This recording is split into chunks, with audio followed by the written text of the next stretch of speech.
कैसे महाराष्ट्र की सियासत लगातार बदल रही है, कैसे अजीत पवार के निधन के साथ ही एक नई तरह की जो सियासत है वो महाराष्ट्र में दिखाई पड़ रही है और शरद पवार की सियासत अब क्या कहेगी। महायुति में अजित पवार जिस तरीके से बहुत कंफर्टेबली काम कर रहे थे, भारतीय जनता पार्टी के केंद्रीय नेतृत्व को ये डर लग रहा होगा कि अगर शरद पवार शामिल हो जाते और अजित पवार नहीं है तो शरद पवार फिर पूरी पार्टी को हाईजैक कर लेंगे और भविष्य में क्या शरद पवार फिर कांग्रेस के साथ चले जाते हैं या क्या राजनीतिक समीकरण बनेगा।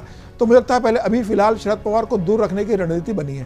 अजीत दादा पवार के निधन के बाद मराठा समुदाय कहीं एकनाथ शिंदे को अपना नेता न मानने लगा, क्योंकि आज मराठाओं में सबसे बड़ा चेहरे दी कोई है तो एकनाथ शिंदे जी का। अगर पूरी की पूरी पार्टी शरद पवार के पास चली गई तो फडणवीस के लिए आगे थोड़ा मुश्किल हो जाता एनसीपी को मैनेज करना। शरद पवार जी कुछ कर नहीं पाएंगे। उनका जो अल्टीमेटली मुझे ये लगता है कि परिवार में फिर एक कोशिश होगी आ जाए और एनसीपी एक ही हो जाएगी, एक ही है और वो रहेगी परिवार अजित पवार वाले गुट के साथ ही।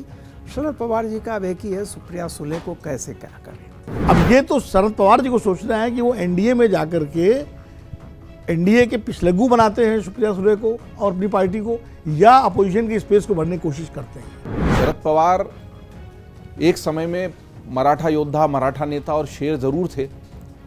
अब वो हाथी की भूमिका में, और हाथी तो मरा भी हो तो 1.25 लाख का होता है, तो उनकी महत्व बना हुआ है लेकिन शक्ति नहीं है।